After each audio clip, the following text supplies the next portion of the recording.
আহারে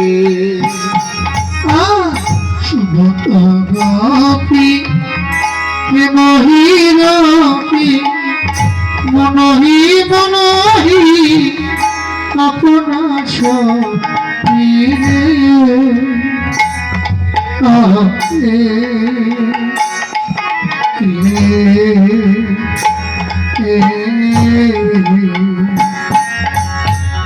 ওরে তাহি চলত যাহি বলত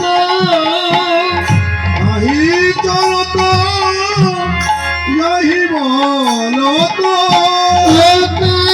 চলত যাহি বলত আর মুরলি কল কলনি রে মুরলি কল কলনি রে মুরলি কল কলনি রে মুরলি কল কলনি রে মুরলি কল কলনি রে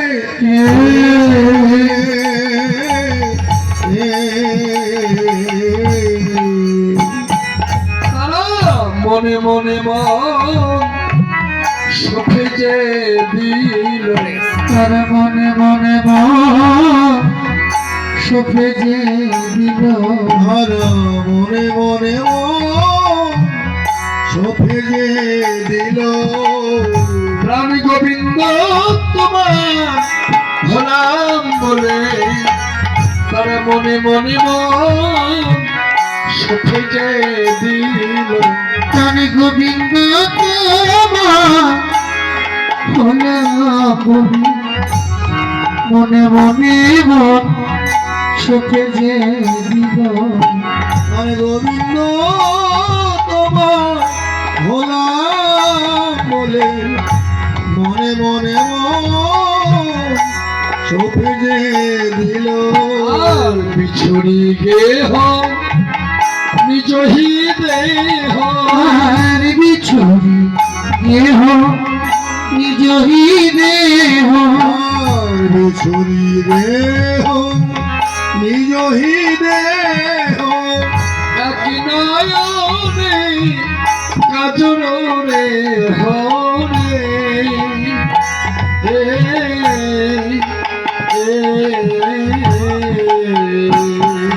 আর বিছড়ি দেহ নিজ দেহ এক নয়নে কাজল রে হরে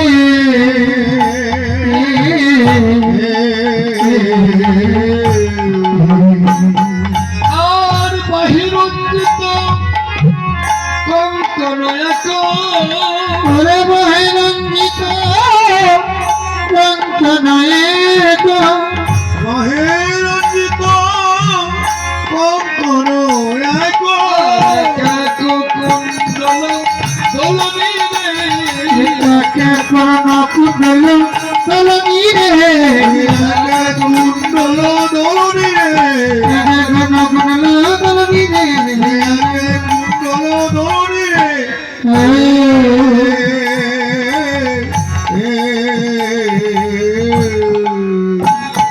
তারা এক চরণে যেন নূপুর পড়েছে তারা এক চরণে যেন নূপুর পড়েছে এক চরণে যেন নূপুর পড়েছে বলি সাজার সময় হয়নি তবে এক নয়নে যেন কাজল পড়েছে তাদের সাজার সময় হয়নি যেন এক নয়নে তারা কাজল পড়েছে সাজার সময় হয়নি তাদের এক নয়নে যেন কাজল পড়েছে আর শিখিল ছন্দ দীপিক আর শিখিল চন্দ নিবিগ বন্ধু আর শিখিল ছন্দ নিবিক বন্ধ বেগে ধাওত যুবতী বৃন্দ রে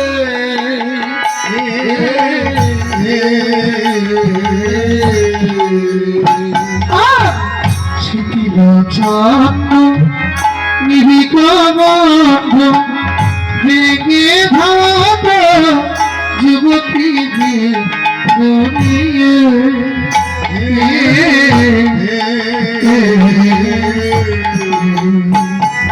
আর ঘষণ বসন রসল চলি রসন চিনি বসন বসন রসন চেলি গলি রে গলিত গাছ যেন কলমি রে গোবিন্দ গাছ যেন কলমি রে গোবিন্দ দাস যেন বলনি রে গোবিন্দ গাছ যেন কলমি রে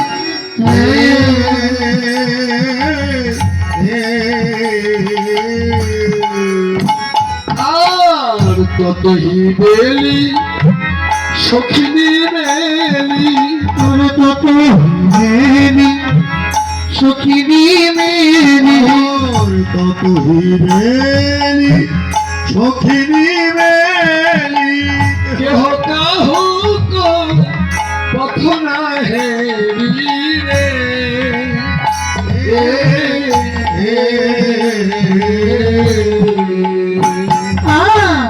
তত মেনি সখিনী মেনি কেহ কত না রে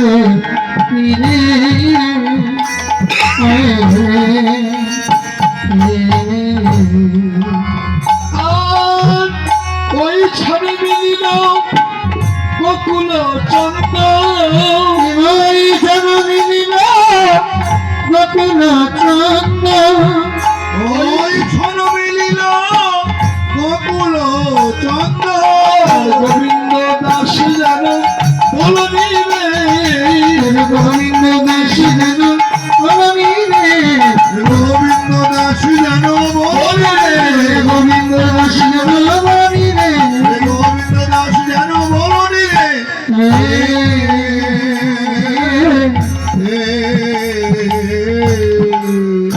তাই গোবিন্দ দাস পদকর্তা এই পদখানি রচনা করেছেন। এমনি করে কোন কোন গোপী তারা সংসারের কাজে ব্যস্ত ছিল। ভাগবতের দশম স্কন্ধ বলছেন এমনি সবাই ওই গোপীর নাম ধরে ধরে বংশীর ধ্বনি হয়েছে গো। বংশীর ধ্বনি শ্রবণ মাত্র সংসারের কাজ ফেলে রেখে গোপী ধেয়ে চলেছে বৃন্দাবনে। কোন কোন গোপী ভাগবত বলছেন লাউ করতেছিল, লাউ কাটা হয়ে গেছে, কিন্তু কোলের মধ্যে একটি শিশু সন্তান ছিল। লাউ কাটার পরে গোবিন্দের বাঁশি যখনই বেজে উঠেছে, বংশীর ধ্বনি শুনে গোপী আত্মস্মৃতি জ্ঞান হারিয়ে ফেলেছে। শোনা মাত্র সন্তানকেও দ্বিখণ্ডিত করেছে, গোপী বলতে পারে না। এমনি করে কোন কোন গোপী তারা গাভী দহন করিতেছিল। হঠাৎ ওই গোপীর নাম ধরে ধরে বংশীর ধ্বনি হয়েছে গো। বংশীর ধ্বনি শ্রবণ করা মাত্র ওই গোপীর হস্ত থেকে দুধের ভাণ্ড মাটিতে পড়ে গেল। কোন কোন গোপী তারা নিজের অঙ্গখানি সুন্দর করে সাজাচ্ছিল। কোন কোন গোপী সন্তানকে সঞ্চিত ধারা পান করাচ্ছিল, মানে স্তনের দুগ্ধ। কোন কোন গোপী তারা সন্তানকে স্তনের দুগ্ধ পান করাচ্ছিল। এমনি সবাই ওই গোপীর নাম ধরে ধরে বংশী ধ্বনি হয়েছে গো। সন্তানকে ফেলে রেখে মা চলে যাচ্ছে বৃন্দাবনে। কোন কোন গোপী তারা আপন পতিকে নিয়ে ঘুমাইছিল। প্রাণ গোবিন্দ আমার ওই গোপীর নাম ধরে ধরে বংশী ধ্বনি করেছে গো। বংশী ধ্বনি শ্রবণ করে গোপীর ঘুম ভেঙে গেল। গোপীর ঘুম ভেঙে যাওয়ার পরে আপন পতিকে ডেকে ডেকে বলছে, পতি পতি একবার শয্যা ত্যাগ করো। কান